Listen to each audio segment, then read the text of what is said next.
So దేవుడికి దగ్గర అవ్వండి. సో మనకు వాక్యము దేవుడు ఇస్తున్నాడు, దేవుడికి దగ్గర అవ్వండి. సో మనందరము కూడా అంతిమ దినాల దగ్గరలో ఉన్నాము. మనం దేవుడికి ఎంత దగ్గరగా అయితే అంత మంచిది. సో మనం ఒక గోల్ పెట్టుకోవాలి. సో ఇప్పటి వరకు మన ఊహ తెలిసినప్పటి నుంచి చాలా గోల్స్ పెట్టుకున్నాము. ఇల్లు కొనుక్కోవాలని, కారు కొనుక్కోవాలని, ఉద్యోగం సంపాదించాలని, పెళ్లి చేసుకోవాలని, పిల్లల్ని కనాలని, వాళ్ళను ప్రయోజకులుగా చేయాలని ఎలాగైతే గోల్ పెట్టుకున్నామో, సో దేవుడి విషయంలో కూడా ఒక గోల్ పెట్టుకోవాలి. మనం ఇంకా దేవుడికి దగ్గరగా కావాలని కోరుకోవాలి. సో ఆయన దేవుడికి తట్టుకి మనం తిరగాలి. మన హృదయాలను, మన మనస్సులను, మన ఆలోచనలు ఆయన తట్టుకు తిరగాలి. మొట్టమొదటగా మనం దేవుణ్ణి వెతకాలి. ఎందుకంటే అమ్మ మనం అంతిమ దినాల్లో ఉన్నాము. పరిస్థితులు చాలా దారుణంగా ఉన్నాయి పరిస్థితులు. కాబట్టి మనందరం కూడా ఎంత వీలైతే అంతగా దేవుడికి దగ్గరైతే అదే మనల్ని కాపాడుతుంది, అదే మనల్ని రక్షిస్తుంది. సో ఇప్పటి వరకు మనం మనుషులకు దగ్గరగా అయ్యాము, మన ఆశీర్వాదాలకు దగ్గర అయ్యాము. కానీ ఇప్పటి నుంచి ఈ నెలంతా కూడా మనందరం కూడా ఈ 2 నెలలు మనము ఏసయ్య కావాలని కోరుకుందాము, ఏసయ్యను కోరుకుందాము, ఏసయ్య దగ్గరికి కావాలని కోరుకుందాము. ఆయనతో ఇంకా లోతైన సావాసము కావాలని, ఆయనతో లోతైన సాన్నిహిత్యము కావాలని, ఆయనతో డీపర్ రిలేషన్ లో ఉండాలని, డీపర్ ఫెలోషిప్ లో ఉండాలని కోరుకుందాము. విడదీయని బంధం లాగా ఉండాలని కోరుకుందాము. ఆయన మన లోపల, మనం ఆయన లోపల నిలబడాలని కోరుకుందాము. ఎందుకో దానికి కారణాలు కూడా చెప్తాను. సో ఈ రోజు నేను వాటికి రీజన్స్ చెప్తాను. ఎందుకు మనం దేవుడి దగ్గరికి కావాలి, ఎందుకు దేవుడి దగ్గరికి వస్తే మనకి ఏం జరుగుతుంది, ఆయన ఎలాంటి దేవుడు, ఆయన దగ్గరికి వస్తే నీకు వచ్చే లాభాలు ఏంటిదో ఇవన్నీ కూడా ఈ మెసేజ్ లో నేను ప్రీచ్ చేయబోతున్నాను. సో చూద్దాము. యెహోవా పడిపోయిన వారిని ఉద్ధరించేవాడు. కీర్తన గ్రంథము 145 అధ్యాయం 14 వచనము. సో రాత్రి దేవుడు చెప్పాడు, ఘోరం అందరూ కూడా నా వైపు తిరగండి, జాగ్రత్తగా వెతకండి, నన్ను కనుగొనండి, నాలో ఏకం కండి అని దేవుడు చెప్పాడు. సో ఎందుకు? ఆయన పడిపోయిన వారందరినీ కూడా ఉద్ధరించేవాడు. సో మనం పడిపోయామా, ఉద్ధరిస్తాడు.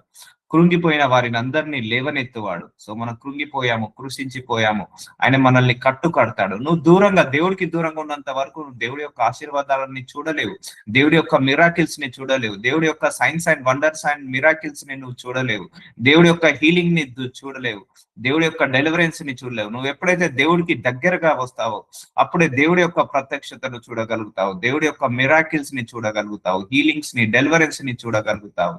అందుకే ఆయన పడిపోయిన వారందరినీ కూడా ఉద్ధరిస్తాడు.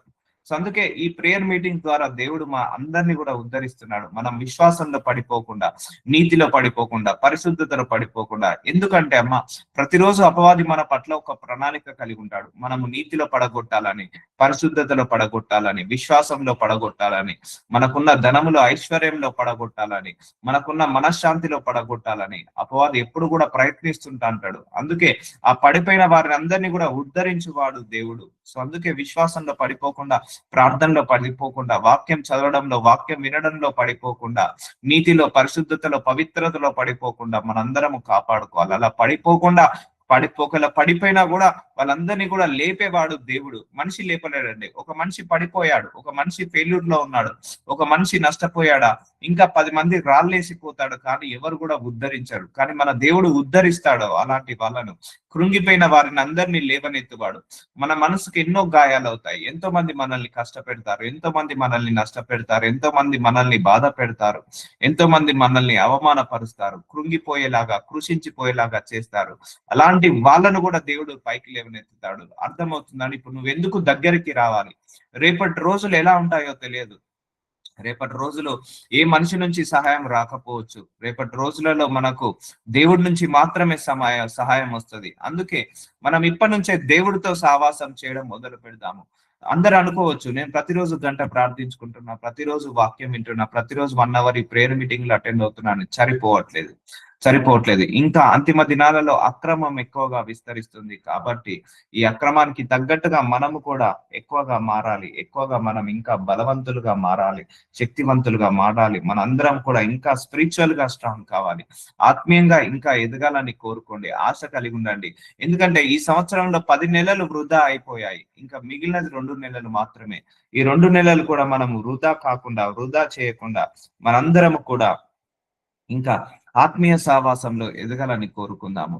సో సర్వజనుల కన్నులు నీ వైపు చూచుచున్నవి. సో కీర్తన గ్రంథము 145 అధ్యాయం 15వ వచనం చూసారా అండి. సర్వజీవుల కన్నులు నీ వైపు చూచుచున్నవి. సర్వజీవులు అంట దేవుణ్ణి చూచుచున్నాయట. సో మనందరి కన్నులు దేవుణ్ణి చూడాలి. తగిన కాలమందు నీవు వారికి ఆహారం ఇచ్చుదువు. సో సర్వజీవులు, సో భూమి మీద ఉన్న అడవి జంతువులు, మృగాలు, పురుగులు, లేకపోతే ఆకాశంలో ఎగిరే పక్షులు, జలరాశులు, జీవరాశులు అన్ని కూడా దేవుడి వైపు చూస్తున్నాయట. ఎందుకు? తగిన కాలమందు నీవు వారికి ఆహారం ఇచ్చుదువు. సో మనందరి కన్నులు కూడా దేవుడి వైపుకే చూడాలి. దేవుడి మీదనే మనం ఆధారపడాలి, మనుషుల మీద ఆధారపడద్దు.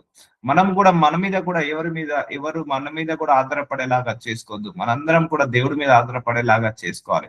మనందరి కన్నులు దేవుడి వైపు చూడాలి. ఎందుకంటే తగిన కాలమందు నీకు రక్షణ రావాలి, తగిన కాలమందు నీకు సహాయం రావాలి, తగిన కాలమందు నీకు ఆహారము రావాలి, తగిన కాలమందు నీకు మంచి జరగాలి అంటే నీ యొక్క కన్నులు దేవుడి వైపుకు చూడాలి. అందుకే turn your heart towards to the God. నీ యొక్క మనస్సుని, నీ హృదయాన్ని, నీ ఆలోచనలు, నీ తలంపులన్నిటిని కూడా దేవుడి వైపుకు తిప్పండి.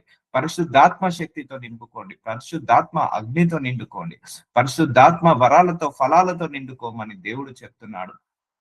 ఎందుకంటే రానున్న రోజులు చాలా చెడ్డ రోజులు. సో అందుకే దేవుడు మనందరినీ ముందుగానే తిరగండి అని అంటున్నాడు. మీరే స్ట్రాంగ్ అయ్యారనుకోండి, మీరే ఫిజికల్ గా స్ట్రాంగ్ అయ్యారు, ఎమోషనల్ గా స్ట్రాంగ్ అయ్యారు, అప్పుడు మీరే ఇంకా అద్భుతంగా మారొచ్చు. కాబట్టి ఎప్పుడు కూడా గుర్తు పెట్టుకోండి, దేవుడి వైపుకే చూడండి, దేవుడి మీదనే ఆధారపడండి.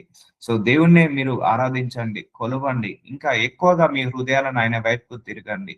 ఎందుకంటే ఆయన మనందరినీ పిలుచుకొని ఇందులో కొంతమందిని దేవుడు పిలుచుకున్నాడు 15 సంవత్సరాలు, 20 సంవత్సరాలు, 30 సంవత్సరాలు, 40 సంవత్సరాలు, కానీ ఆత్మీయ సహవాసం లేదు, కానీ ఆత్మీయాల్లో నడిపింపు లేదు, కానీ ప్రార్థనలో ఎదుగుదల లేదు, వాక్యంలో ఎదుగుదల లేదు, ఆత్మీయంగా బలపడలేదు. చాలా మంది కూడా నమ్ముకొని 20-30 సంవత్సరాలు దేవుడు సమయం ఇచ్చినా కూడా, కానీ ప్రేయర్ మీటింగ్ ద్వారా మీ అందరినీ కూడా దేవుడు ఆత్మీయంగా బలపరుస్తున్నాడు. యూటిలైజ్ చేసుకోండి, టైంకి రండి, ప్రార్థనను వినండి, వాక్యాన్ని వినండి, సరి చేసుకోండి. మీ యొక్క పద్ధతులను, మీ ఆచారాలను, మీ యొక్క మనస్సుని, మీ యొక్క ఆలోచనలను సరి చేసుకోండి. ఎందుకంటే మన కన్నులు దేవుడి వైపుకు చూచుచున్నవి. తగిన కాలమందు చూసారా, కష్టకాలంలో మనిషి మనకు సహాయం చేయలేడండి, వల్ల కాదు. కష్టకాలంలో, ఆపద కాలంలో, లేకపోతే నష్టం ఉన్న కాలంలో, బాధ ఉన్న కాలంలో మనుషులు ఎవరు కూడా మనల్ని సహాయం చేయలేరు, వాళ్ళ వల్ల కాదు. కానీ దేవుడికి మాత్రము నువ్వు ఏ కాలంలో ఉన్నా, ఏ సమయంలో ఉన్నా, దేవుడు మాత్రం తగిన కాలమందు, తగిన సమయంలో నీకు సహాయం చేస్తాడు. అందుకే నీ మనసు ఇప్పటి నుంచే దేవుడి వైపు తిప్పు. సో నీవు నీ గుప్పిలిని విప్పి ప్రతి జీవి కోరికను తృప్తిపరచుచున్నావు. చూసారా, దేవుణ్ణి ఎందుకు నువ్వు వెతకాలి? రీజన్ చూపిస్తున్నాడు ఇక్కడ. నువ్వెందుకు నన్ను వెతకాలి? వెతికితే నీకు అడ్వాంటేజ్ ఏంటిది? అడ్వాంటేజ్ ఏంటిది? ఇక్కడ పడిపోయిన వాళ్ళను లేవనెత్తిస్తానన్నాడు, కృంగిపోయిన వాళ్ళను నిలబెడతానన్నాడు. సో నీ గుప్పిలి విప్పి, సో దేవుడి యొక్క ఆయన గుప్పిలి విప్పి ప్రతి జీవి కోరికను తృప్తిపరచుచున్నాడట. సో మనందరి కోరికలను కూడా తృప్తిపరుస్తాడు, మన ఆశలన్నీ కూడా తృప్తిపరుస్తాడు. సో కాబట్టి నువ్వు ఎక్కువగా నీ కోరిక నెరవేరాలంటే దేవుడి దగ్గర రండి. నేను చాలా మందికి ఇదే అడ్వైజ్ ఇచ్చాను. బ్రదర్, నా భర్త ప్రాబ్లము అంటే నేను ఒకటే చెప్పాను, అమ్మ నువ్వు దేవుడితో గడుపు, ఎక్కువగా ఆ ప్రాబ్లం ఆటోమేటిక్ గా క్లియర్ అవుతుంది. కొంతమంది వినలేదు కూడా, వాళ్ళు ఆర్గ్యుమెంట్ చేశారు. నా భర్త ప్రాబ్లం అంటే దేవుడితో గడపమంటావు, దేవుడితో గడిపితే నా భర్త ఎలా మారుతాడు? అవునండి, నువ్వు దేవుడితో గడిపితేనే నీ భర్త మారుతాడు. నీ దేవుడితో గడిపితేనే నీ యొక్క ఆర్థిక సమస్యలు పోతాయి, అనారోగ్య సమస్యలు పోతాయి, మానసిక, శారీరక, కుటుంబ సమస్యలు పోయేది నువ్వు దేవుడితో గడిపినప్పుడే. నువ్వు దేవుడితో సమయం గడపకుండా నాకు ఆ ప్రాబ్లం ఉంది, ఈ ప్రాబ్లం ఉంది, ఆ సమస్య ఉంది, ఈ సమస్య ఉంది అని అంటే ఎలా? నువ్వు దేవుడికి దగ్గరకి కాకుండా నీకు ఈ సమస్యలు పోవాలంటే ఎలా? నువ్వు దేవుడి దగ్గరికి రానంత వరకు అమ్మ నీకు ఏ సమస్య పోదు, అలాగే ఉంటది. నువ్వు ఎప్పుడైతే కమ్ క్లోజర్ టు గాడ్, ఎప్పుడైతే దినదినము నువ్వు దేవుడికి దగ్గర అవుతావో, దినదినము నువ్వు దేవుడితో ఆత్మీయ సావాసము, లోతైన సావాసము కలిగి ఉంటావో, అప్పుడే దేవుడు నీ తృప్తి పరుస్తాడు, అప్పుడే నీ కోరికలను తృప్తి పరుస్తాడు, ఆశపడ్డ ప్రాణాన్ని తృప్తి పరుస్తాడు. అర్థమవుతుందా అండి? నీకు ఉద్యోగం రావట్లేదా? అయితే దేవుడితో ఎక్కువసేపు గడుపు. నీ భర్త మారట్లేదా? దేవుడితో ఎక్కువసేపు గడుపు. నీ పిల్లలు మారట్లేదా? నీ భార్య మారట్లేదా? దేవుడితో ఎక్కువసేపు గడుపు. నీకు హీలింగ్ రావట్లేదా? దేవుడితో ఎక్కువసేపు గడుపు. నీకు అప్పులు ఎక్కువ అయ్యాయా? దేవుడితో ఎక్కువసేపు గడుపు. అప్పుడే నీకు ఇవన్నీ పోతాయి. నేను చాలా మందికి ఇదే అడ్వైజ్ ఇచ్చాను. కొంతమంది విన్నారు, బాగుపడ్డారు, కొంతమంది ఆర్గ్యుమెంట్స్ కూడా చేశారు. అది దేవుడితో గడపకుండా నువ్వు ఎలా ఆశీర్వాదాన్ని పొందుకుంటావు? దేవుడితో గడపకుండా నువ్వు ఎలా ఆశీర్వాదాలు నీ మీదికి వస్తాయి? నీ ఆశపడ్డ ప్రాణాన్ని ఎప్పుడు తృప్తిపరుస్తాడు? తృప్తిపరచడానికి so don't far away from God. దేవుడికి ఎప్పుడు కూడా దూరంగా ఉండద్దు, మనం ఎప్పుడు కూడా దగ్గరగా ఉండాలి. ఎందుకంటే ఆయన ప్రతి జీవి కోరిక, ప్రతి జీవి అట, చీమతో సహా, మానవుడితో సహా, ఆకాశంలో ఎగిరే పక్షులతో సహా, భూమి మీద ఉండే ప్రతి జీవిలు, ప్రతి జలరాశులు, ప్రతి అడవి మృగాలు, అన్ని జంతువులు, అన్ని మానవులతో సహా ఆయన తృప్తి పరుస్తున్నాడట, ఆకలిని తీరుస్తున్నాడట, దాహాన్ని తీరుస్తున్నాడట, అందరికీ సహాయం చేస్తున్నాడట. చూసారా అండి? అందుకే నువ్వు దేవుడికి దగ్గరగా కావాలి.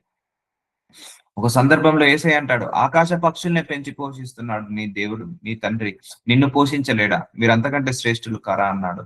సో ఇక్కడ నువ్వు చేయాల్సిందల్లా ఒకటే, నువ్వు దేవుణ్ణి వెతుకు చాలు, దేవుడికి దగ్గరగా చాలు. నువ్వు ఎక్కువగా నీకు ప్రాబ్లమ్స్ ఎక్కువవుతున్నాయా? ప్రాబ్లమ్స్ గురించి ఆలోచించడం మానేసి దేవుడి గురించి ఆలోచించడం మొదలుపెట్టు. ప్రాబ్లమ్స్ గురించి వదిలేసి నువ్వు రూమ్ లో కూర్చొని నువ్వు ఎక్కువసేపు ప్రార్థించుకొని వాక్యం చదువుకో, వాక్యం విను చాలు. అదే నీకు అన్నిటికీ ఆ సొల్యూషన్ ఇచ్చేస్తుంది. సర్వరోగ నివారణి అంటారు కదా, అదే సర్వరోగ నివారణి. నువ్వు దేవుడితో కూర్చున్నప్పుడే నీకున్న సర్వరోగాలు, సకల కష్టాలు, సకల దరిద్రాలు, సకల బాధల నుంచి విడుదల కలిగించేది నువ్వు ఎప్పుడైతే దేవుడితో గడుపుతావో అప్పుడే నీకు హీలింగ్ వచ్చేస్తుంది.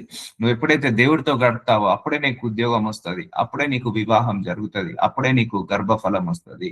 అందుకే దేవుడితో కనెక్ట్ కాండి, క్లోజర్ గా రండి. ప్రతి జీవి కోరికను, నీకు ఉద్యోగం రావాలని కోరిక, లేకపోతే నీ సొంత ఇల్లు కొనుక్కోవాలని కోరిక, లేకపోతే నీ భర్తతో నువ్వు నివసించాలని కోరిక, నువ్వు గొప్పగా చదువుకోవాలని కోరిక, లేకపోతే నువ్వు గొప్పగా ఆశీర్వదించబడాలని కోరిక, ఆయన తృప్తి పరుస్తున్నాడు. ఆయన మాత్రమే తృప్తి పరుస్తాడండి. కాబట్టి మనందరం కూడా ఆయనకు దూరంగా ఉండి, ఆయనకు వేరుగా ఉండి మనం సాధించింది ఏది లేదు, మనం బాగుపడ్డది ఏం లేదు. ఎప్పుడైతే ఆయన దగ్గరికి అవుతావో, ఆయన దగ్గరికి కోరుకుంటావో, అందుకే మనందరం కూడా ఆయనను కోరుకోవాలి. నువ్వు ఆయనను కోరుకో, ఈ 2 నెలలు ఆయనను కోరుకో, ఆయనకు దగ్గరగా కా. ఇక నీకు మిగిలిన ఆశీర్వాదాలు ఆటోమేటిక్ గా వచ్చేస్తా ఉంటాయి, నువ్వు ప్రార్థించాల్సిన అవసరం లేదు. ఎందుకంటే నీ ఇంట్లో ఏ కష్టం ఉందో, ఏ దరిద్రం ఉందో, ఏ పైదరికం ఉందో, ఏ అవసరం ఉందో, ఏ ఇరుకు ఉందో, ఏ ఇబ్బంది ఉందో, ఏ రోగాలు ఉన్నాయో, ఏ జబ్బులు ఉన్నాయో అన్ని ఆయనకు తెలుసు. ఆయనకు తెలియదంటూ ఏది లేదు, ఆయనకు తెలుసు, అన్ని ఆయనకు తెలుసు. నువ్వు చేయాల్సిందల్లా నువ్వు ఆయనకు దగ్గరగా కావడమే, నువ్వు చేయాల్సిందల్లా ఆయనలో నువ్వు ఏకం కావడమే. ఆయనకు మరి ఎంత దగ్గరగా నువ్వు ప్రార్థించుకొని దగ్గర కూడా. ఎలా దగ్గర కావాలి? ఒకటి, దేవుడికి దగ్గర అయ్యే సూత్రాలు, ఒక ప్రిన్సిపల్స్ చెప్తున్నాను. వాక్యం చదవడం వల్ల దేవుడికి దగ్గర అవుతాము. ఇలాంటి వాక్యం వాక్యమే వినండి. మళ్ళా వాళ్ళను తిట్టడం, వీళ్ళని తిట్టడం, అలాంటి వాక్యాలు వినకండి. వాక్యం వినడం వల్ల దేవుడికి దగ్గర అవుతాము, వాక్యం చదవడం వల్ల దేవుడికి దగ్గర అవుతాము, ప్రార్థించడం వల్ల దేవుడికి దగ్గర అవుతాము, ఆరాధించడం వల్ల, స్తుతించడం వల్ల దేవుడికి దగ్గర అవుతాము. ఇంకొకటి ఫైనల్ గా, అల్టిమేట్ గా ఇంకా దేవుడికి బాగా దగ్గర కావాలంటే మెడిటేషన్. ఒక వాక్యాన్ని తీసుకొని లోపల మెడిటేట్ చేస్తూ ఉండాలి ఎప్పుడు కూడా. అప్పుడు దేవుడికి ఇంకా మరింత దగ్గరగా చేసేది, ఇంకా దేవుడికి మరింత దగ్గరగా క్లోజ్ గా చేసేది మెడిటేషన్ మాత్రమే, ధ్యానించడం. ఒక వాక్యాన్ని తీసుకొని thank you Jesus, thank you Jesus, thank you Jesus అని ఇలా మెడిటేట్ చేయండి. లేకపోతే యేసు రక్తమే జయము జయము, యేసు రక్తమే జయము జయము అని ఇలా మెడిటేట్ చేయండి. లేకపోతే యెహోవా నా కాపరి, నాకు లేమి కలగదు అని ఇలా మెడిటేట్ చేయండి. నా బ్రతుకు దినములన్నీ యేసయ్య నీ కృపాక్షేమములే నా వెంట వచ్చును గాక అని ఇలా మెడిటేట్ చేయండి. ఇలా ప్రతి వర్డ్ ని కూడా మీకు నచ్చిన వర్డ్స్ బైబిల్లో ఏదైతే ఉందో వాటిని తీసుకొని మీరు మెడిటేట్ చేయండి. మెడిటేట్ చేస్తుంటే నువ్వు దేవుడికి దగ్గరగా అవుతావు. సో ఈ ప్రార్థన నిన్ను ఇక్కడ వరకు తీసుకొస్తుంది. దేవుడు ఇక్కడ ఉన్నాడు, నువ్వు ఇక్కడ ఉన్నావు, ప్రార్థన ఇక్కడ దాకా తీసుకొస్తుంది. కానీ మెడిటేషన్ మాత్రము నిన్ను దేవుళ్ళలోకి ఏకం చేస్తుంది, దేవుడికి దగ్గర అయ్యేలాగా చేస్తుంది. అందుకే మన హృదయంతో మెడిటేట్ చేయాలి, మనసులో మెడిటేట్ చేయాలి. అందుకే థ్యాంక్ యూ జీసస్ అన్నా మంచిదే, స్తోత్రం నాయన అన్నా మంచిదే, స్తుతి నాయన అన్నా మంచిదే, హల్లెలూయా హల్లెలూయా హల్లెలూయా అన్నా మంచిదే. సో నువ్వు దేవుడి వర్డ్స్ ఏదైనా నువ్వు తీసుకో, ఏ వర్డ్స్ అయినా తీసుకో, దేవుడు రిలేటెడ్ శబ్దము అది నీ మనసులో మోగాలి. ఇప్పుడు నేను అన్నది కూడా మనసులో మోగాలి, నోటితో కాదు, బయటికి పడేటట్టు హల్లెలూయా హల్లెలూయా కాదు, మనసులో అనాలి. హల్లెలూయా హల్లెలూయా, స్తోత్రం స్తోత్రం స్తోత్రం స్తోత్రం అని మనసులో అనాలి, స్తుతి స్తుతి స్తుతి అని మనసులో అనాలి. యెహోవా నా కాపరి, నాకు లేమి కలగదు, ఇలా మనసులో అనాలి. అలా మనసులో నువ్వు మెడిటేట్ చేస్తుంటే నీ హృదయము దేవుడి దగ్గరికి వచ్చేస్తుంది, నువ్వు దేవుడి దగ్గరికి మారుతా అంటావు. అది దేవుడి దగ్గరికి రావడం. ఒకటి వాక్యం వినడము, 2 వాక్యము చదువుకోవడం, 3 ప్రార్థించడం, 4 ఆరాధించడం, 5 స్తుతించడం, 6ది మెడిటేట్ చేయడం వాక్యాన్ని. సో ఇవన్నీ చేస్తుంటే మనం దేవుడికి దగ్గరగా అవుతాము. సో ప్రార్థించడం అంటే దేవుడితో మాట్లాడడం, నువ్వు దేవుడితో కమ్యూనికేషన్ లో ఉండడం. సో దేవుడి మీద నమ్మినప్పుడే అప్పుడు మనం ప్రార్థన చేయగలుగుతాము. సో అర్థమవుతుందండి ఎందుకు నువ్వు దేవుణ్ణి నమ్మాలి, ఎందుకు నువ్వు ఆయన దగ్గరికి రావాలని రీజన్స్ చూపిస్తున్నాడు. ఆయన ప్రతి జీవి కోరిక తృప్తిపరచుచున్నావు. సో యెహోవా తన మార్గంలన్నింటిలో నీతి గలవాడు, తన క్రియలన్నింటిలో కృప చూపువాడు. సో మన దేవుడు నీతి గల దేవుడు, న్యాయం గల దేవుడు, కృప చూపించే దేవుడు మన దేవుడు. సో ఆయనను ఆయన మార్గంలో నడిపిస్తాడండి. మనం దేవుడికి దూరంగా ఉన్నంత వరకు మనం ఆయన మార్గంలో నడవలేము, ఆయనను గుర్తించలేము. మనందరం దేవుడికి దగ్గర అయినప్పుడు ఆయన మార్గంలో నడవగలుగుతాము, ఆయనను గుర్తించగలుగుతాము. సో అందరూ కూడా ఆయన మార్గంలో నడవాలని కోరుకోండి. సో వదిలేద్దాం, మనం పుట్టి భూమి మీద 40 సంవత్సరాలు 50 సంవత్సరాలు అయింది, ఇప్పటి వరకు చాలా టైం వేస్ట్ చేశాం. దేవుడు కూడా మనల్ని అందరినీ పిలుచుకొని 5 సంవత్సరాలు 10 సంవత్సరాలు 20 సంవత్సరాలు అయింది, అయినా చాలా టైమ్స్ వేస్ట్ చేశాము. మనం దేవుడితో గడపకుండా, దేవుడితో ఎదగకుండా, దేవుళ్ళు ఎదగకుండా, వాక్యంలు ఎదగకుండా, ప్రార్థనలు ఎదగకుండా ఇంకా మనం లాకింగ్ లోనే ఉన్నాము. చాలా మంది అనుకోవచ్చు నేను డైలీ 10 గంటలు ప్రార్థించుకుంటున్నానని, అయినా సరిపోదండి. నువ్వు ఎంత వీలైతే, నీ శక్తి ఎంత ఉంటే అంత వరకు ప్రార్థిస్తూనే ఉండు, ఆరాధిస్తూనే ఉండు, స్తుతిస్తూనే ఉండు, దేవుళ్ళో ఏకమవుతూనే ఉండు. అప్పుడు నిన్ను ఏ ఉపద్రవము కానీ, ఏ శ్రమ కానీ, ఏ పోరాటం కానీ దేవుడి నుంచి నిన్ను దూరం చేయనివ్వదు. అందుకే మనందరం కూడా ఆయన మార్గంలో నడచాలి. ఆయన మార్గంలో రమ్యమైనది, ఆయన మార్గంలో నీతి అయినది, ఆయన మార్గంలో మధురమైనది, ఆయన మార్గంలో నమ్మదగినది. కాబట్టి తన క్రియలన్నింటిలో కృప చూపువాడు. మనము ఇక దేవుడు క్రియలు చేద్దాము. మనందరం కూడా ఇప్పటి వరకు మన సొంత ఆలోచనల గురించి ఆలోచించాము, కానీ మనందరం కూడా ఇక దేవుడి గురించి ఆలోచిద్దాము. ఇప్పటి వరకు మనం ఆశీర్వాదాలను కోరుకున్నాము, ఇప్పటి నుంచి మనందరం దేవుణ్ణి కావాలని కోరుకున్నాము. సో నేను ఒక సందర్భంలో మీ అందరికి ఒక స్టోరీ చెప్పాను. ఇప్పుడు సమయం వచ్చింది కాబట్టి ఒక స్టోరీ చెప్తున్నాను. ఒక కథ వినండి మీరు జాగ్రత్తగా. ఒక ముగ్గురు పేదవాళ్ళు, ఆల్రెడీ నేను కొంతమందికి చెప్పాను, ఇప్పుడు కొంతమంది కొత్త వాళ్ళు వచ్చారు కాబట్టి చెప్తున్నాను. ఒక ముగ్గురు పేదవాళ్ళట, వాళ్ళ పేదరికాన్ని భరించలేక ఒక రాజు దగ్గరికి వెళ్తున్నారు. వాళ్ళ కష్టాలు చెప్పుకొని ఆర్థిక సహాయం పొందుకోవాలని రాజు దగ్గరికి వెళ్తున్నారు. ఒక ముగ్గురు పేదవాళ్ళు ఆ రాజ్యానికి వెళ్ళారు. ఎంటర్ కాగానే ఆ రాజ్యాన్ని చూసి, చాలా పెద్ద రాజ్యం, ఆ పెద్ద రాజు అన్నట్టు, ఆ రాజు చాలా గొప్ప రాజు, పెద్ద రాజు. ఆ రాజ్యంలోకి వెళ్తుండగానే బంగారంతో ఉన్నది ఆ రాజ్యం అంతా కూడా.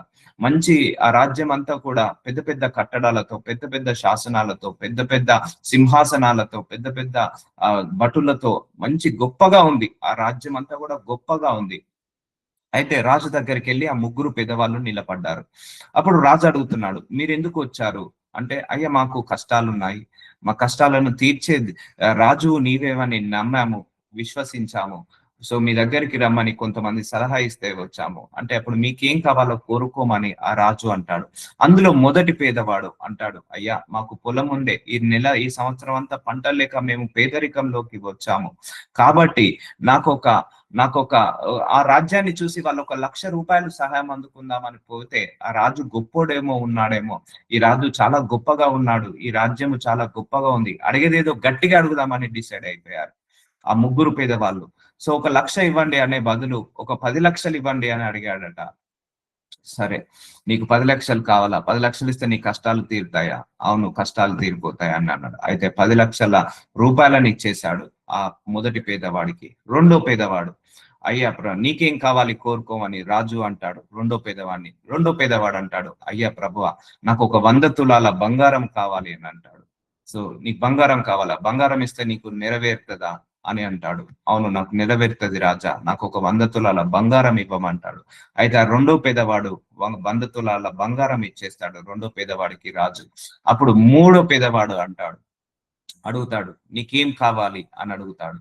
అప్పుడు రాజా నేనేది అడిగినా ఇస్తావా అంటాడు. అవును నేను ఇస్తాను. తప్పకుండా ఇస్తావా? తప్పకుండా ఇస్తాను. నువ్వు మాట తప్పుతావా? నేను అస్సలు మాట తప్పను. ఇప్పుడే నీ కళ్ళ ముందే చూసావు కదా, నీ ఫ్రెండ్ 10 లక్షలు అడిగితే నేను 10 లక్షలు ఇచ్చాను. నీ రెండో ఫ్రెండ్ కి 100 తులాల బంగారం కావాలంటే 100 తులాల బంగారాన్ని ఇచ్చాను. సో నీ కళ్ళ ముందే చూశాను కదా, నేను ఇప్పటి వరకు ఎప్పుడు కూడా మాట తప్పలేదు.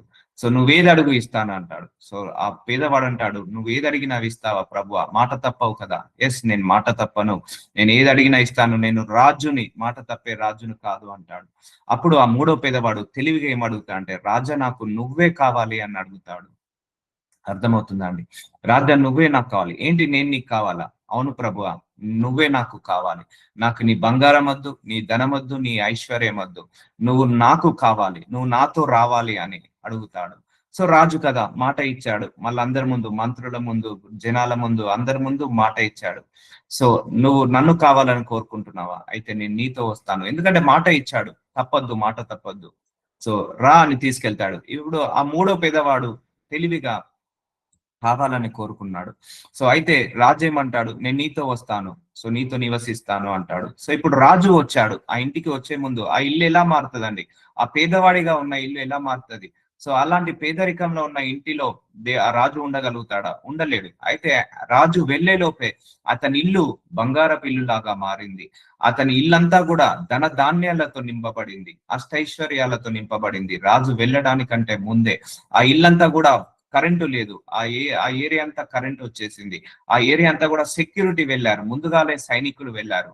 సో వెళ్ళేసి తన ఇల్లు మార్చాడు దేవుడు, తన యొక్క ఏరియాని మార్చాడు, తన యొక్క కుటుంబాన్ని మార్చాడు. తన కుటుంబంలో లేమితనం ఉంది కదా, అన్ని రాజు ఏం తింటాడు? రాజు మంచి భోజన పదార్థాలు, నాన్ వెజ్ తింటాడు, మంచి ఫ్రూట్స్, వెజిటేబుల్స్ తింటాడు. అవన్నీ కూడా అక్కడికి వెళ్ళాయి. ఆ రాజుతో పాటు ఇక్కడ ఎవరు అనుభవిస్తారు? ఆ మూడో వాడు కూడా అనుభవిస్తాడు. అర్థమవుతుందా అండి?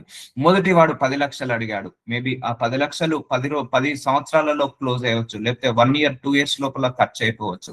మళ్ళీ అతనికి ఏముంటది? ఖాళీ చేతులే ఉంటాయి. మేబీ రెండో పేదవాడి దగ్గర 100 తులాల బంగారం ఉండొచ్చు, కానీ ఆహారం వేసినప్పుడు, ఆకలేసినప్పుడు ఆ 100 తులాల బంగారం తినకపోవచ్చు. కానీ ఆ 100 తులాల బంగారం కూడా ఒక రోజు అయిపోవచ్చు. కానీ ఇక్కడ ఇతను మూడో వ్యక్తి రాజును కోరుకున్నాడు కాబట్టి నిత్యము తుది శ్వాస వరకు ఆయనకు బంగారం ఉంటుంది, ఐశ్వర్యం ఉంటుంది, ధనం ఉంటుంది. ఆయనకు సమస్త ఆశీర్వాదాలు, సమస్త ఐశ్వర్యాలు ఉన్నాయి. ఎందుకంటే రాజే తన దగ్గర ఉన్నాడు కదా. ఇప్పుడు రాజే వచ్చి వాళ్ళ ఇంట్లో ఉన్నప్పుడు ఆ ఏరియా అంతా లైట్లు వచ్చేసాయి, ఆ ఏరియా అంతా సెక్యూరిటీ వచ్చేసింది. ఆ పేదవాడు ఉన్న ఇల్లు కాస్త ధనవంతుడి కుటుంబం లాగా మారింది. కొన్ని రోజులు ఆ రాజు తనతో నివసించిన తర్వాత, ఇదిగో నువ్వు అన్న ప్రకారంగా నీకు ఇచ్చిన మాట చొప్పున నేను వచ్చి నీ దగ్గర నివసించాను. సో ఇప్పుడు నువ్వు అన్నావు కదా నాతో నివసించాను, ఇప్పుడు వచ్చి నా రాజ్యానికి రా, నాతో పాటు నువ్వు నివసించు, నీకు అక్కడ రాజుగా నేను ఏదైతే అనుభవిస్తున్నానో అదంతా నీకు ఇస్తాను అంటాడు. అప్పుడు ఆ మూడో పేదవాడు కూడా ఇప్పుడు రాజుతో పాటు వెళ్తాడు. తన రాజ్యానికి వెళ్ళి తన రాజ్యంలో నివాసం చేస్తాడు. రాజు ఏదైతే భోజనాలు తింటాడో అదే భోజనము ఇతను తింటాడు. రాజు ఏదైతే సుఖభోగాలు అనుభవిస్తాడో ఈ మూడో పేదవాడు కూడా సుఖభోగాలు అనుభవిస్తాడు. కానీ మొదటి పేదవాడు అయిపోయింది, వాడికి ఇచ్చిన 10 లక్షలు అయిపోయింది. రెండో పేదవాడి దగ్గర ఇచ్చిన 100 తులాల బంగారం అయిపోయింది. కానీ మూడో పేదవాడు రాజుని కోరుకొని అత్యధికమైన ధనవంతుడయ్యాడు. అలాగే నువ్వు యేసయ్యను కోరుకుంటే ఈ భూలోకంలో నిన్ను తృప్తిపరిచి నీతో సహవాసము చేసి తన రాజ్యమైన పరలోక రాజ్యానికి నిన్ను తీసుకెళ్తాడు. తను తినే భోజనంలో, తను తినే చేయి కడిగే భోజనంలో నీ చేయి కూడా పెట్టనిస్తాడు. తన రాజ్యంలో నిన్ను నివసింపేలాగా చేస్తాడు. ఇప్పుడు చూశాడు కదా, ఆ మూడో పేదవాడు తెలివిగా రాజును కోరుకోవడం వల్ల రాజు తన దగ్గరకు వచ్చి సావాసం చేశాడు, తన ఇంటికి వచ్చి. అలాగే కొన్ని రోజుల సావాసం చేసిన తర్వాత ఆ రాజు తన రాజ్యానికి ఆ మూడో పేదవాన్ని తీసుకెళ్లి తన రాజ్యంలో నివసించేలాగా చేశాడు. సో తన రాజ్యంలో అష్టైశ్వర్యాలు, సకల భోగ భాగ్యాలు అన్ని ఇచ్చాడు. అలాగే నువ్వు ఇప్పటి నుంచే యేసయ్యతో నువ్వు సావాసం చేసావా? అయితే యేసయ్య నీతో ఉంటాడు. యేసయ్య నీతో ఉంటే దరిద్రము నీ దగ్గరికి రాదు, పేదరికం నీ దగ్గరికి రాదు, రోగాలు, జబ్బులు, వ్యాధులు నీ దగ్గరికి రాదు, బాధ, చింత, విచారణ నీ దగ్గరికి రాదు. ఇక్కడ నీతో యేసయ్యతో సావాసం చేసావా? ఆయన రెండో రాకడ సమయానికి ఆయన నిన్ను తన రాజ్యానికి తీసుకెళ్తాడు. పరలోక రాజ్యంలో నిలబెట్టేసి ఆయన తినే ఆహారంలో నీకు ఇంత పాలిస్తాడు. ఆయన ఉన్న నివాసంలో, రాజు యొక్క నివాసం ఎలా ఉంటుంది, పరలోకం ఎలా ఉంటుంది, అలాంటి నివాసంలో నిన్ను ఉండనిస్తాడు. అర్థమవుతుందా? అందుకే ఇప్పటి నుంచి నువ్వు ఆశీర్వాదాన్ని కోరుకోకు, ఆశీర్వాదానికి కర్త అయిన దేవుణ్ణి కోరుకో, యేసయ్యను కోరుకో, దేవుణ్ణి మాత్రమే కోరుకో. సో అదే నీకు ఆశీర్వాదము. చూసారంటే ఆ మూడో పేదవాడు తెలివిగా అడిగాడు. సో నువ్వు ఆయన ఆశీర్వాదాలను అడగట్లేదు, ఆ ఆశీర్వాదాలను ఇచ్చే రాజును అడిగాడు. సో రాజును కావాలని కోరుకున్నాడు. నువ్వు కూడా నీ రాజును కోరుకో, నీ తండ్రిని కోరుకో, నీ ప్రభువుని కోరుకో. అప్పుడు నువ్వు కూడా అలాగే పేదవాడిలాగా నిత్యము ఆశీర్వదించబడతావు. సో అర్థమవుతుందా అండి? ఈ స్టోరీ మీరు లైఫ్ లో మరవకండి. సో మూడో పేదవాడు తెలివిగా అడిగాడు, మొదటి పేదవాడు అప్పటి మందం అడిగాడు, ఆ ఆశీర్వాదమే అడిగాడు. 10 లక్షలు కావాలన్నాడు, 10 లక్షలు పొందుకున్నాడు. 100 తులాల బంగారం కావాలన్నాడు, 100 తులాల బంగారం కొనుక్కున్నాడు. కానీ ఒక 5 సంవత్సరాలలో 10 లక్షల డబ్బు ఖాళీ అయిపోయింది, 5 తులాల బంగారము ఖాళీ అయిపోయింది, 100 తులాల బంగారము అయిపోయింది. కానీ ఈ మూడో పేదవాడి దగ్గర నిత్య రాజ్యానికి వారసుడయ్యాడు. సూర్యుడి వలె రాజు దగ్గర రాజ్యంలో వెలుగుతున్నాడు. ఇప్పుడు అర్థమవుతుందా అండి? సో మన రాజు కూడా మనల్ని తీసుకెళ్ళడానికి వచ్చే లోపు మనం ఇక్కడ దేవుడితో సహవాసం చేసి, ఈ దేవుళ్ళ దగ్గర వెతికి, మనం ఇక్కడ మన లోకయాత్ర ముగించి మనం దేవుడి దగ్గరికి ఘనంగా వెళ్ళాలి అంటే నువ్వు దేవుణ్ణి కోరుకోవాలి. ఆశీర్వాదాన్ని కోరుకుంటే ఆ ఆశీర్వాదం నిన్ను పరలోక రాజ్యానికి తీసుకెళ్ళదు, దేవుణ్ణి కోరుకుంటేనే నిన్ను పరలోక రాజ్యానికి తీసుకెళ్తుంది. అందుకే అందరూ కూడా హృదయపూర్వకంగా, ఇప్పటి వరకు ఎంతమంది అడిగారో నాకు తెలియదు, సో ఈ రోజైనా కూడా యేసయ్య నేను నిన్ను కావాలని కోరుకుంటున్నాను, నీవు నాకు కావాలి ప్రభువా, నీవు నాకు కావాలి ప్రభువా, నీతో సావాసం నాకు కావాలి అని కోరుకోండి. సో అందుకే దేవుని కోరుకోండి, ఆశీర్వాదాలను కోరుకోకండి ఎప్పుడైనా కూడా. సో చూసారా, రాజుని కోరుకున్నాడు ఆ పేదవాడు, గొప్ప రాజ్యానికి ఇప్పుడు ఆయన కూడా అధిపతి అయ్యాడు. నువ్వు దేవుణ్ణి కోరుకుంటే పరలోక రాజ్యానికి నువ్వు కూడా వెళ్తావు. నిన్ను కూడా అక్కడ ఆ బంగారు పట్టణము, పరలోక రాజ్యం అనేది బంగారు పట్టణము, అక్కడ నిలబడతావు. అక్కడ సుఖం ఉంటుంది, సంతోషం ఉంటుంది, ఆనందం ఉంటుంది. అంతే కదండి. ఇప్పుడు దేవుడి దగ్గర రాజ్యానికి వెళ్ళిన ఆ పేదవాడి దగ్గర ఏముంటుంది? ఏమైనా కష్టం ఉంటుందా? నీకు కష్టం చేయగలుగుతాడా? ఆ పేదవాడు, మూడో పేదవాడికి కష్టం లేదు ఇక, ఎందుకంటే రాజుతో నివసిస్తున్నాడు. ఫ్రీగా మీల్స్ వస్తుంది అండి, ఫ్రీగా రాజు తినే భోజనము, ఆ నాన్ వెజ్ కావచ్చు, ఫ్రూట్స్, వెజిటేబుల్స్ కావచ్చు, అన్ని ఫ్రీగా వచ్చేస్తున్నాయి ఆయనకు. సో అందుకే రాజుని కోరుకుంటే నీకు అన్ని కూడా ఉచితంగా లభిస్తాయి. రాజును కోరుకో, ప్రభువుని కోరుకో, సో దేవుణ్ణి కోరుకో, మన పరలోకపు తండ్రిని కావాలని కోరుకో. అదే నీకు సకల ఆశీర్వాదాన్ని తీసుకొస్తాయి. చాలా మంది ఇది కోరుకోక అది కోరుకుంటున్నారు. అందుకే గన్ పార్ట్ ఏది దేన్ని కోరుకోవాలో జ్ఞానం ఉండాలి మనందరికి కూడా. ఆ మూడో పేదవాడు జ్ఞానంతో కోరుకున్నాడు, పొందుకున్నాడు. సో జస్ట్ ఇది ఒక ఎగ్జాంపుల్ లాగా మీకు చూపించాను, ఒక కథ లాగా మీకు చెప్పాను. సో ఈ రోజు కూడా మీ ఇష్టం, ఇక నేను చెప్పాల్సింది చెప్పాను. మీరు ఇక ఎవరిని కోరుకుంటారో కోరుకోండి. మన మైండ్ రానివ్వడు అపవాది, దేవుణ్ణి కోరుకోనివ్వడు. మళ్ళా ఆ ఇల్లు కావాలి, ఈ ల్యాండ్ కావాలి, ఆ కావాలి, ఇది కావాలి, ఇది కావాలి, అది కావాలని కోరుకుంటాడు. నువ్వు రాజే నీ దగ్గర ఉన్నాక ఏది నీకు అడ్డండి? సో అందుకే దేవుడి మార్గాలను నీతి గలవాడు, తన క్రియలన్నింటిలో కృప చూపువాడు, తనకు మొరపెట్టు వారికి అందరికీ, నిజముగా మొరపెట్టు వారికి అందరికీ యెహోవా సమీపంగా ఉన్నాడు. సో మనందరి మీద ఆయనకు సమాన కృప ఉంది. నువ్వు నిజంగా మొరపెట్టు, నిజంగా నీ హృదయం ఆయనకి ఇవ్వు, నీ హృదయానుసారంగా ఆయనకు నడిపించు, నీ హృదయాన్ని ఆయనకి ఇచ్చేసాయి, నీ హృదయానుసారంగా ఆయనను కోరుకో. కోరుకుంటే నోరుతో కోరుకోవడం కాదు, నీ హృదయం కోరుకోవాలి. నీ హార్ట్ బీట్ ఎలాగైతే ఉంటుందో అలాగే నీ హృదయం కూడా కోరుకోవాలి, దేవుణ్ణి కోరుకోవాలి. తనకు మొరపెట్టు వారికి అందరికీ, నిజముగా మొరపెట్టు వారికి అందరికీ, నిజంగా నువ్వు కోరుకో, ఆయన నీకు సమీపంగా ఉంటాడు. ఆయన ఎవ్వరికి కూడా దూరంగా ఉండే దేవుడు కాదండి, అందరికీ సమీపంగా ఉంటాడు. ఇప్పుడు నేను వెతికితే నాకు దొరుకుతాడు, మీరు వెతికితే మిమ్మల్ని దొరుకుతాడు. అందుకే నేను మొదటి నుంచి చెప్పేది అంతే, మీరు ఎవరి మీద ఆధారపడకండి, ఏ దైవజనుడి మీద ఆధారపడకండి, ఏ విశ్వాసం మీద ఆధారపడకండి, మీరందరూ కూడా దేవుడి మీద ఆధారపడండి. సో మనందరం దేవుడి దగ్గర నుంచి వచ్చాము, దేవుడి నుంచి వచ్చాము. సో మీ విశ్వాసమే ఫైనల్ గా మిమ్మల్ని కాపాడేది, మీ విశ్వాసమే మిమ్మల్ని రక్షించేది, మీ విశ్వాసమే మిమ్మల్ని మీకు జవాబు ఇచ్చేది, ఉత్తరం ఇచ్చేది. కాబట్టి మీరు విశ్వాసంలో ఎదగండి, మీ కాళ్ళ మీద మీరు నిలబడండి. మీకు ఉద్యోగ సమస్య ఉందా? మీరు కష్టపడి ఉపవాసం చేసి ప్రార్థనలు చేసుకోండి. ఇప్పుడు నాకు ఏ కష్టం వచ్చినా కూడా ఉపవాసం చేసి నలగొట్టుకొని ప్రార్థన చేసుకుంటాను, అది వచ్చే వరకు కూడా. ఎవరి దగ్గరికి వెళ్ళను, ఎవరితో ప్రేయర్ చేయించుకోను. సో అది గర్వం అని కాదు, నాకు సెల్ఫ్ గా డిపెండ్ కావడం ఇష్టము. నాకు ఇండిపెండెంట్ గా డిపెండ్ కావడం, ఒకరి మీద డిపెండ్ కావడం కంటే నాకు చిన్నప్పటి నుంచి ఇండిపెండెంట్ గా నాకు స్టాండ్ కావడం ఇష్టం. సో ఇండిపెండెంట్ గా గెలవడం నేర్చుకోండి అందరూ కూడా, మీరే ఎదగాలి. సో అదే మీకు రక్షణ ఇస్తుంది. సో యెహోవా కొరకు కనిపెట్టు వారికి అందరికీ యెహోవా, అందరికీ చూడండి, అందరికీ యెహోవా సమీపంగా ఉన్నాడన్నాడు. ఒక దేవజనులకే సమీపంగా ఉన్నాడా? సో ఒక విశ్వాసులకే ఆయన అన్య జనులకు కూడా సమీపంగా ఉంటాడండి. ఇప్పుడు అన్య జనుడు కూడా వచ్చి ప్రార్థించినా కూడా ఆయన ఉత్తరం ఇస్తాడు, జవాబిస్తాడు. ఎందుకంటే ఆయన తండ్రి, ఆయన దేవుడు, అందరికీ దేవుడే, సర్వజనులకు సర్వ శరీరులకు ఆయనే దేవుడు. కాబట్టి ఆయనకు మొరపెట్టిన ప్రతి ఒక్కరిని కూడా ఆయన తృప్తిపరుస్తాడు.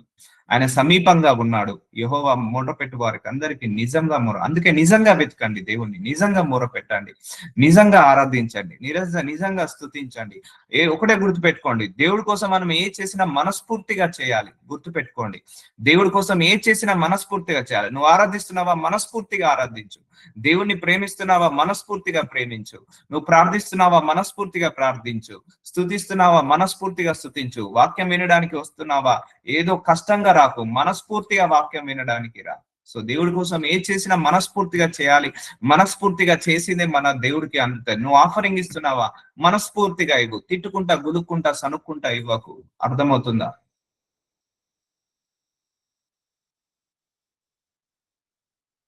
సో దేవుడికి మొరపెట్టు వారికి అందరికి యెహోవా సమీపంగా ఉన్నాడు. తిరగండి. దేవుడు మీ అందరికీ సమీపంగా ఉన్నాడు, మనందరికీ కూడా. కానీ మనమే ఆయనకు దూరంగా ఉన్నాడు. సో ఇక్కడ దేవుడు ఉన్నాడు, ఇక్కడ మనం ఉన్నాము. సో ఎవరు దేవుణ్ణి తొందరగా వెతుకుతారో, ఎవరు దేవుణ్ణి కోరుకుంటారో, ఎవరి హృదయంలో దేవుడి యొక్క మనస్సు తలంపులు ఉంటాయో వాళ్ళే దేవుడికి దగ్గర అవుతుంటా అంటారు, వాళ్ళే దేవుడు కనెక్ట్ అవుతారు. దేవుడు ఇక్కడే ఉంటాడు, ఆయన మారడు, ఇక్కడే ఉంటాడు. మనందరం ఉంటాము కింద. సో మనందరము ఎంత తొందరగా మనము దేవుణ్ణి తెలుసుకుంటే అంత తొందరగా దేవుడి దగ్గరకు అవుతాము. సో ఎన్ని సంవత్సరాలు దేవుణ్ణి నమ్ముకున్నావు అన్నది ఇంపార్టెంట్ కాదమ్మా. దేవుడు సంవత్సరాలను లెక్క చేయడు, ఎంతగా నువ్వు దేవుళ్ళు ఎదుగుతున్నావు అన్నదే ముఖ్యము. కొంతమంది 20 సంవత్సరాలు నమ్ముకుంటారు, అయినా దేవుళ్ళు ఎదగరు. కొంతమంది నమ్ముకొని 1-2 సంవత్సరాల్లోనే దేవుళ్ళు ఎదుగుతారు. సో దేవుడికి ఎవరు సమీపంగా ఉంటారంటే ఎవరైతే ప్రార్థన చేస్తారో క్రమం తప్పకుండా, ఎవరైతే దేవుణ్ణి క్రమం తప్పకుండా వెతుకుతారో, ఎవరైతే దేవుణ్ణి కావాలని కోరుకుంటారో, ఎవరైతే దేవుణ్ణి ఆరాధిస్తారో, స్తుతిస్తారో, ప్రార్థిస్తారో, పూజిస్తారో వాళ్ళు దేవుడికి అతి సమీపంగా అవుతారు. అంతేకాని నేను 30 సంవత్సరాల నుంచి దేవుని నమ్ముకున్నా, అయితే నేను దేవుడికి దగ్గరగా ఉన్నానని మాత్రం అనుకోవద్దు. నువ్వు ఎన్ని సంవత్సరాలు అవుతుంది కాదు దేవుణ్ణి నమ్ముకొని, నువ్వు ఎంతగా నమ్ముకుంటున్నావు, ఎంతగా విశ్వసిస్తున్నావు అన్నదే ముఖ్యము. అందుకే మైండ్ లో నుంచి ఆ నెంబర్ డిలీట్ చేయండి. నేను దేవుడిని నమ్ముకొని 30 సంవత్సరాలు, లేకపోతే నేను పుట్టుకతోటే క్రిస్టియన్, అయితే నేను దేవుడికి దగ్గరగా ఉన్నానని మాత్రం అపోహపడకండి. సో నువ్వు ఎంతగా ప్రార్థించుకుంటున్నావు, ఎంతగా దేవుణ్ణి ఆరాధిస్తున్నావు, ఎంతగా నువ్వు ప్రేమిస్తున్నావు, ఎంతగా ఆయనను పూజిస్తున్నావు, ఎంతగా ఆయన లోపలికి నువ్వు వెళ్తున్నావు, ప్రత్యక్షతలోకి వెళ్తున్నావు, దాన్ని బట్టే నువ్వు దేవుడికి సమీపంగా ఉన్నావా లేదా అనేది తెలుస్తుంది. కానీ 20 సంవత్సరాల, 30 సంవత్సరాల, 5 సంవత్సరాల, 1 సంవత్సరమా కాదు. సో అర్థమవుతుందా అండి? దేవుడు మనందరికీ సమీపంగా ఉన్నాడు, మీరే దూరంగా, మనమే దూరంగా ఉన్నాము. అవునండి, మనం ఇంకా చాలా దూరంగా ఉన్నాం దేవుడికి. నిజం చెప్పాలంటే చాలా దూరం ఉన్నాం. చాలా సమయాన్ని మనం వేస్ట్ చేసాము, చాలా సమయాన్ని వేస్ట్ చేసాం. మనకున్నది ఇంకా కొద్ది కాలమే. ఆ కొద్ది కాలం అన్నా మనం దేవుళ్ళో ఎదుగుదాము. సో తన యందు భయభక్తులు గల వారి కోరిక ఆయన నెరవేర్చును. సో చూసారా, భయభక్తులు నేను చెప్పాను, it's a beautiful gift. Fear of God is a beautiful gift. అమ్మో ఆ వ్యభిచారం చేయొద్దు, దేవుడికి నచ్చదు. అమ్మో ఆ దొంగతనం చేయొద్దు, దేవుడికి నచ్చదు. అమ్మో అలా మొక్కద్దు, దేవుడికి నచ్చదు. సో అమ్మో ఆ ఆచారాలు సంప్రదాయాలు వెళ్ళొద్దు, దేవుడికి నచ్చదు. That is the fear of God. So ఇప్పుడు మన పిల్లలు కూడా అమ్మో ఇలా మాట్లాడితే మా డాడీ కొప్పడతాడు, అమ్మో వాళ్ళ దగ్గర ఏదైనా దొంగలిస్తే మా మమ్మీ తిడుతుంది, వాళ్ళ తింటే మా మమ్మీ కొప్పడుతుంది. సో అలా అది ఫియర్ ఆఫ్ పేరెంట్స్. అలాగే మన దేవుడు కూడా, ఫియర్ ఆఫ్ గాడ్ కూడా మనందరికీ ఉండాలి. సో ఫియర్ ఆఫ్ గాడ్ వల్ల చాలా ఆశీర్వాదాలు వస్తాయి. నేను ఒకసారి సర్మని కూడా మీకు చెప్పాను. దేవుడు అంటే భయభక్తులు కలవాలంటే ఆయనకు చాలా ఇష్టం. భయం అంటే ఇట్లా వనకడం కాదు. సో నువ్వు తప్పు చేయాలన్న ఆలోచన వచ్చినా కూడా ఈ దేవుడికి నచ్చదు అని తప్పు చేయకుండా ఆగిపోతావు చూసావా, అది fear of God. So so పాపం చేయాలన్న ఆలోచన వచ్చింది కానీ పాపం చేయకుండా ఆగిపోతావు చూసావా, అది ఫియర్ ఆఫ్ గాడ్. సో అందుకే తన యందు భయభక్తుల వారి కోరిక, సో ఆయన కోరిక ఆయన నెరవేర్చును. వారి మొర చూసారా, ఆయన నెరవేర్చును. ఆయన మాత్రమే నీ కోరికలను నెరవేరుస్తాడు. ఆయన మాత్రమే నీ భర్తను మారుస్తాడు, నీ భార్యను, నీ పిల్లల్ని మారుస్తాడు. ఆయన మాత్రమే నీ యొక్క కష్టాలను తీస్తాడు, కన్నీళ్లను తుడిచివేస్తాడు. వారి మొర ఆలకించి వారిని రక్షించును. నీ మొరను ఆలకిస్తాడు. అందుకే మొర పెట్టుకోవాలి. దేవుడి దగ్గరకు వచ్చినప్పుడు నేను చెప్పాను రాత్రి, హంబుల్ హార్టెడ్ తో రావాలి. నువ్వు ఏమీ లేదు, నాదంటూ ఏది లేదు ప్రభువా, ఇక నేను చేయాల్సిన ప్రయత్నాలు అన్ని చేసేసాను, నేను చేయాల్సిన ప్రార్థన నేనే చేశాను, ఇక నీ ప్రత్యక్షత కోసం, నీ సహాయం కోసం వేచి ఉన్నాను. You need to nullify your self. నిన్ను నువ్వు నలిఫై చేసుకో, అంటే నిన్ను నువ్వు తగ్గించుకో దేవుడి దగ్గరకు వచ్చేటప్పుడు. నీ హృదయాన్ని ఆయన ముందు కుమ్మరించు. నీ హృదయాన్ని ఆయన ముందు కుమ్మరించు. ఎలా కుమ్మరించాలంటే ఇక మొత్తం ఇక చెప్పేసుకోవాలి ఆయనతోటి. ప్రతి బాధ, ప్రతి అవసరం, మనం చేసిన తప్పులు, పొరపాట్లు, పాపాలు అన్ని కూడా చెప్పేసుకోవాలి. నీ హృదయం ఆయన ముందు ఇట్లా కుమ్మరించబడాలి. ఎందుకంటే ఆయనకు అన్ని తెలుసు, కానీ నోటితో ఒప్పించాలి. ఎప్పుడైనా మన నోటితో ఒప్పుకునేంత వరకు మనకు ప్రార్థనకు జవాబు రాదు, మన పాపాలు క్షమించబడవు. సో అందుకే మనం నోటితో ఒప్పేసుకోవాలి. Confess with your mouth. అందుకే ఆయన వారి మొర ఆలకించి వారిని రక్షించును. ఆయన మనందరి మొర ఆలకించి మనల్ని రక్షిస్తున్నాడు. సో ఇప్పుడు అర్థమవుతుందా దేవుడి దగ్గరికి ఎందుకు రావాలో? యెహోవా తన్ను ప్రేమించే వారు అందరినీ కాపాడును. So love your God, so respect your God and fear of God, ఇవన్నీ కూడా మెయింటైన్ చేయండి, డెవలప్ చేసుకోండి. సో యెహోవా తన్ను ప్రేమించే వారిని అందరినీ కూడా, చూసారు, ఆయనను ప్రేమించే వారిని అందరినీ కాపాడును. ఎవరు ప్రేమించగలుగుతారు? ప్రతిరోజు ఆయనతో సహవాసం చేసే వాళ్ళే ఆయనను ప్రేమించగలుగుతారు. ప్రతిరోజు ఆయనను వెతికే వాళ్ళు మాత్రమే ఆయనను ప్రేమించగలుగుతారు. యెహోవా తన్ను ప్రేమించే వారిని అందరినీ కాపాడును. అయితే భక్తిహీనులందరినీ ఆయన నాశనం చేయను. నా నోరు యెహోవాను స్తోత్రము చేయను. చూసారా, దేవుని స్తుతించండి, దేవుని స్తోత్రం చేయండి, మెడిటేట్ చేయండి, ప్రార్థించండి, ఆరాధించండి. ఈ దేవుడు అనే ధ్యాసలోనే ఉండండి. వెళ్ళండి, ఉద్యోగం చేసుకోండి. ఇప్పుడు నేను కూడా ఉద్యోగం చేసుకుంటాను, ఆ పనులు ఈ పనులు చేసుకుంటాను, బయటకు వెళ్తాను, ఎక్కడికి వెళ్ళినా కూడా ఆ సర్కిల్లోనే ఉంటాను, ఆ దేవుడు అనే సర్కిల్లోనే ఉంటాను, ఆ దేవుడు అనే ఆ లైన్ లోనే ఉంటాను. ఆ లైన్లు గీసుకొని అదే లైన్ లో ఉండాలి మనం ఎప్పుడు కూడా. ఎందుకంటే ఆపద కాలం వచ్చినప్పుడు దేవుడు తప్పించి ఎవ్వరు కూడా మనల్ని సహాయం చేయలేరు. కష్టకాలం వచ్చినప్పుడు, నష్టకాలం వచ్చినప్పుడు, ఆపదలు వచ్చినప్పుడు, శ్రమలు, పోరాటాలు వచ్చినప్పుడు, అంతిమ దినాలు వచ్చినప్పుడు నీ ప్రార్థన జీవితమే నిన్ను కాపాడుతుంది, నీ విశ్వాసమే నిన్ను కాపాడుతుంది. గుర్తు పెట్టుకోండి. అందుకే తనను ప్రేమించి వారిని అందరినీ కాపాడను. సో ఇంప్రూవ్, ఆ లవ్ చేయడం మొదలు పెట్టండి. పూర్ణ మనసుతో, పూర్ణ హృదయంతో దేవుణ్ణి ప్రేమించమని ప్రధానమైన ఆజ్ఞ, అది నెరవేర్చండి. సో అర్థమవుతుందా అండి? చాలా మంది కూడా ఇంకా ఆశీర్వాదాలు కోరుకుంటున్నారు, అది వ్యర్థము. అది వస్తాయి, నీకేం కావాలో తెలుసు దేవుడికి. కానీ నువ్వు చేయాల్సిన పనుల్లో దేవుడితో గడపడమే, చేయాల్సిన పనుల్లో దేవుడి దగ్గరికి రావడమే, నువ్వు దేవుడితో ఆరాధించడం, స్తుతించడమే. చాలా ఆశీర్వాదం ఉందండి, దేవుడితో గడపడంలో గొప్ప ఆశీర్వాదం ఉంది.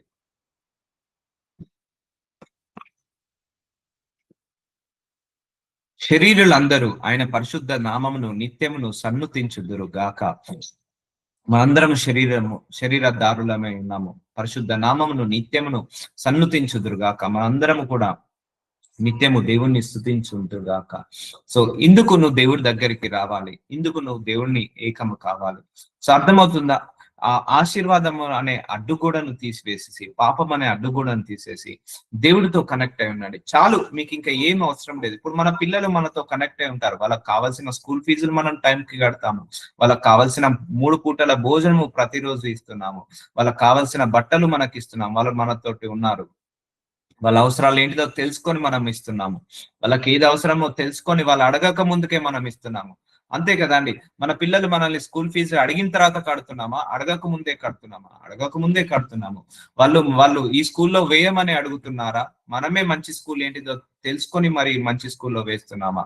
వాళ్ళు ఈ బట్టలు కొనివేమని అడుగుతున్నారా? వాళ్ళకు ఏ డ్రెస్ బాగుంటుంది, ఏ బ్రాండ్ బాగుంటది, ఏ కలర్ బాగుంటుందో మనము ముందుగానే ఆలోచించి వాళ్ళకి ఇస్తున్నామా లేదా? మరి ఈ గుణము మనకు పెట్టింది ఎవరు? దేవుడే కదా. మరి దేవుళ్ళో ఉన్న గుణము ఆయన ఎలా మర్చిపోతాడు? సో మన పిల్లలు మన దగ్గర ఉన్నప్పుడు మనకి ఏది భోజనం పెడితే బాగుంటుంది, ఏ వస్త్రాలు ఇస్తే బాగుంటుంది, ఏ ఉద్యోగం చేపిస్తే బాగుంటుంది, ఏ చదువు చదివిస్తే బాగుంటుంది అని మనము జాగ్రత్తగా వాళ్ళను పెంచి పోషిస్తున్నప్పుడు, నువ్వు దేవుడికి దగ్గరగా ఉన్నప్పుడు ఆయన నీ హృదయం తెలియదా? నీ హృదయంలో ఏ ఆలోచనలు ఉన్నాయి, ఏ శోధనలు ఉన్నాయి, ఏ వేదనలు ఉన్నాయి, నీకు ఏ వీసా అవసరం కావాలి, నీకు ఏ ఎడ్యుకేషన్ అవసరం కావాలి, నీకు ఏ గర్భఫలం కావాలి, అన్ని ఆయనకు తెలియదా? మన పిల్లల్ని మనం ఎలాగైతే కనిపెట్టుకొని ఉంటున్నామో ఆయన కూడా మనల్ని అలా కనిపెట్టుకొని ఉంటాడు. అందుకే నువ్వు ఆయనను సన్నుతించును గాక. ఇప్పుడు అర్థమవుతుందా అండి? నువ్వు ఎప్పుడైతే యేసయ్య దగ్గరికి వస్తావో, నువ్వు ఎప్పుడైతే యేసయ్యను కావాలని కోరుకుంటావో, అప్పుడు నీకు అన్ని కూడా వచ్చేస్తాయి. అప్పుడు నీకు హీలింగ్ వచ్చేస్తుంది, డెలివరెన్స్ వచ్చేస్తుంది. కొన్ని ప్రార్థనలకు నాకు అడగకుండానే సమాధానాలు వచ్చాయండి. చాలా ప్రార్థనలకు నాకు తెలిసి నా జీవితంలో ఒక 20-30 సాక్ష్యాలు ఉన్నాయి. నేను అడగలేదు కానీ సమాధానం వచ్చేసింది. ఎందుకు? I connected with God. దేవుడితో కనెక్ట్ అయి ఉన్నప్పుడు ఆయనకు తెలుసు నీ మనసు ఏంటిది, నీ మనస్తత్వం ఏంటిది, నీ ఆలోచనలు ఏంటిది, నీ తలంపులు ఏంటి, నీ బుద్ధి ఏంటిది, నీ నడక ఏంటిది, నీ నడవడిక ఏంటిది, నీ కోరిక ఏంటిది, నీ ఆశ ఏంటిది, నీ అవసరం ఏంటిది, అన్ని కూడా ఆయనకు తెలుసు. అన్ని కూడా ఆయనకు తెలుసు. కాబట్టి నువ్వు కనెక్ట్ అయినప్పుడు నీకు కొన్ని ప్రార్థనలకు అడగకుండానే జవాబు వచ్చేస్తది. ఇప్పుడు మన పిల్లలు మనతో ఉన్నారు. వాళ్ళు అడగకుండానే మనం ఫుడ్ పెడుతున్నాం. వాళ్ళు అడగకుండానే బట్టలు కొనిస్తున్నాం. వాళ్ళు అడగకుండానే బుక్స్ కొనిస్తున్నాం. వాళ్ళు అడగకుండానే మనము బయటికి అటు ఇటు ఔటింగ్ తీసుకెళ్తున్నాము. సో అంత ప్రేమ మన మీద ఉన్నప్పుడు మన మీద మన దేవుడికి ప్రేమ ఉండదా? సో అందరికీ సమానమైన కృప ఉంది. మీరందరూ కూడా దేవుణ్ణి కావాలని కోరుకోండి. ఈ నవంబర్, డిసెంబర్ అంతా కూడా మీరు చేయాల్సిన ప్రార్థనల్లా ఒకటే ప్రార్థన. దేవా నువ్వు నాకు కావాలి. దేవా నీ ప్రత్యక్షత నాకు కావాలి. దేవా నేను నీలో ఏకం కావాలి. దేవా నన్ను నా కుటుంబాన్ని నీకు దగ్గరగా చేసుకో. దేవా నేను నా కుటుంబము నీ ప్రార్థనలు ఎదగాలి, నీ వాక్యంలో ఎదగాలి, నీ సావాసంలో ఎదగాలి, నీ విశ్వాసంలో ఎదగాలి అని ప్రార్థించండి. ఈ నవంబర్, డిసెంబర్ అంతా కూడా మనము తక్కువ సమయం ఉంది. ఈ సంవత్సరంలో 10 నెలలు వృధా అయిపోయాయి. ఇంకా 2 నెలలు మాత్రమే మనకి ఇచ్చాడు దేవుడు. ఈ 2 నెలలు మనం ఇక ఆశీర్వాదాలను కోరుకోకుండా ఉన్న వాటిని అన్నిటినీ థ్యాంక్స్ చెప్పండి. November month is the month of thanks giving. అందుకే ఈ నెలలో థ్యాంక్స్ గివింగ్ ఎక్కువగా ఉంటుంది. ఈ నెలంతా కూడా థ్యాంక్స్ చెప్పండి. దేవుడికి ఇచ్చిన వాటి అన్నిటికీ థ్యాంక్స్ చెప్పండి. ఇచ్చిన గృహాన్ని బట్టి, ఇచ్చిన కుటుంబాన్ని బట్టి, ఇచ్చిన ఆత్మీయ సావాసాన్ని బట్టి, ఇచ్చిన వాక్యాన్ని బట్టి, ఇచ్చిన ఫాస్టింగ్ ప్రేయర్స్ బట్టి, అన్నిటిని బట్టి థ్యాంక్స్ చెప్పండి. దేవుడికి థ్యాంక్స్ చెప్పండి. ఉన్న వాటిని లేని వాటి మీద కంప్లైంట్ చేయడం మనకు అలవాటు. మనందరికి కూడా ఇచ్చిన వాటి మీద సంతోషపడము, కానీ లేని వాటి మీద కంప్లైంట్ చేస్తాము. దేవుడు నీకు ఏదైతే ఇచ్చాడో వాటి అన్నిటికీ థ్యాంక్స్ చెప్పండి. ఇంకా మరి ముఖ్యంగా నా హృదయం నీకు దగ్గరగా కావాలి. నేను నా కుటుంబము నీకు దగ్గరగా కావాలి. నా కుటుంబము నీ ఆత్మతో నింపబడాలి, నీ వాక్యంతో నింపబడాలి, నీ ప్రార్థనలతో నింపబడాలి, మిమ్మల్ని ఆరాధించాలి, స్తుతించాలి. ఇంట్లో 4 ఉంటే 4, 5 ఉంటే 5, 10 మంది ఉంటే 10 మంది, అందరము కూడా కుటుంబ సమేతంగా చర్చికి వెళ్ళాలి. మేమందరం కూడా దేవుళ్ళు ఎదగాలని ప్రార్థించుకోండి. అందరినీ దేవుడు కావాలని కోరుకోండి. దేవుడు మాత్రమే కావాలని కోరుకోండి. 2 నెలలు ఆయనకు అన్ని తెలుసు. మళ్ళీ చెప్తున్నా, నీకు వీసా కావాలా తెలుసు, నీకు ఉద్యోగం కావాలా తెలుసు, నీకు మ్యారేజ్ కావాలా తెలుసు, నీకు గర్భఫలం కావాలా తెలుసు, నీ ఒంట్లో రోగాలు, జబ్బులు, వ్యాధులు ఉన్నాయా తెలుసు, లేకపోతే నీకు అప్పుల బాధలు ఉన్నాయా తెలుసు.